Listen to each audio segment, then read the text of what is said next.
Salut, c'est Thomas et bienvenue dans cette nouvelle vidéo. Aujourd'hui, je voulais vous parler d'un sujet qu'on m'a posé en commentaire. Donc voilà, c'est une personne qui m'a posé cette question, mais elle revient à chaque fois dans les commentaires. C'est faut-il créer une carte grise quand on est professionnel? Donc tout simplement dans cette vidéo, moi je vais vous donner mon retour d'expérience sur le sujet, ce que je connais, ce que je fais dans mon garage automobile en fait pour éviter de créer des cartes grises. Car oui, en fait, les cartes grises représentent un coût. Si à chaque véhicule tu payes 200 euros de carte grise, tu vas vraiment avoir un manque à gagner qui est énorme. Aussi, petite parenthèse, si je parle comment dire, du nez, c'est normal, je suis un peu malade, enrhumé, donc excusez-moi, mais c'est comme ça. Et aussi pour les prochaines vidéos, je vais peut-être m'acheter un micro aussi pour éviter les résonances, car dans mon bureau, ça résonne beaucoup en fait, j'ai remarqué sur mes vidéos, donc je vais bientôt changer ça. Donc revenons dans le vif du sujet. Donc si toi, tu veux te lancer dans l'automobile, qu'est-ce qu'il faut que tu fasses pour éviter de créer une carte grise? Avant que je vous dise tout ça, abonnez-vous à la chaîne YouTube. Encore une fois, c'est très important, ça va vous permettre d'avoir toutes mes nouvelles vidéos. Donc voilà, je parle d'automobile et tout ce qui englobe l'automobile, donc que ce soit l'administratif, la vente, etc., comment acheter ces véhicules.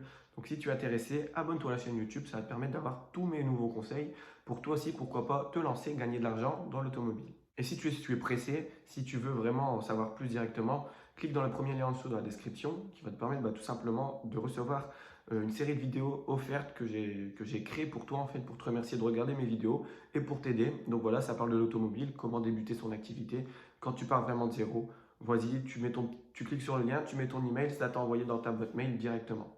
Allons dans le vif du sujet. Donc comment moi à l'heure actuelle je fais pour en tant que professionnel éviter de créer une carte grise à chaque fois que je vois un véhicule pour éviter en fait ce manque à gagner qui est le prix de la carte grise.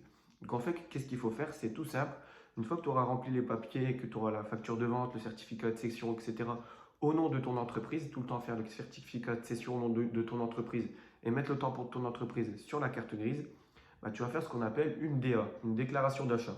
En fait, ce papier va tout simplement servir à ton client à réimmatriculer le véhicule à son nom. Car en fait, ce papier fera foi comme quoi toi, tu as été l'acquéreur à un moment donné professionnel de ce véhicule. Donc ça veut dire que tu n'as pas à faire de carte grise, tu as juste à faire une déclaration d'achat qui va en fait stipuler que en fait, ta société est l'acquéreur de ce véhicule. En fait, ça veut dire que le véhicule appartient à ta société. Donc voilà, quand tu vends le véhicule, c'est super important. Soit tu donnes le papier à la personne si elle souhaite faire sa carte grise elle-même. Donc surtout, ne pas oublier de lui donner la déclaration d'achat à ton nom.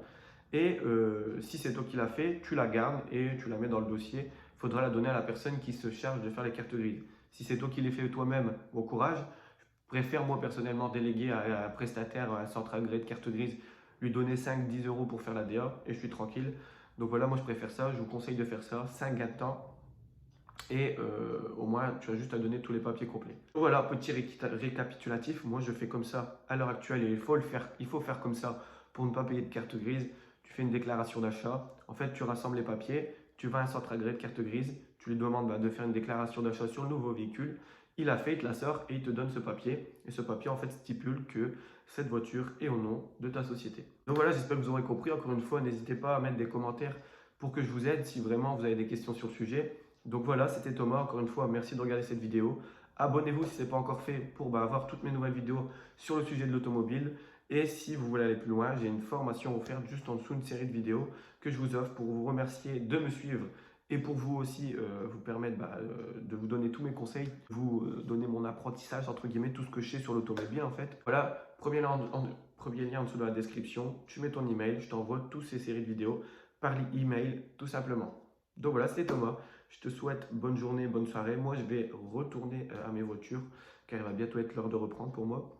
Et voilà, donc à la prochaine, dans une prochaine vidéo. Ciao.